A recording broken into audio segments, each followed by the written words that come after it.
Assalamualaikum, jumpa lagi dengan Aziza di review makanan atau snack halal di Jepang, Macadamia Chocolate. Insya Allah aman untuk muslim. Oke, coba ya.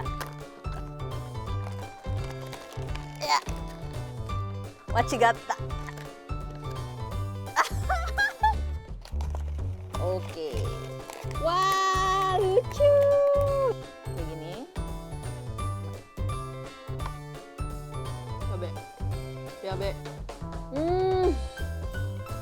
amazingly delicious. Wow, umai des, umai. Ini juga recommended banget buat oleh-oleh. Harganya bervariasi, kalau beli di Konbini itu bisa sampai 190-an. Jangan lupa untuk like dan subscribe channel ini, oke? Nantikan review selanjutnya. Assalamualaikum, bye-bye.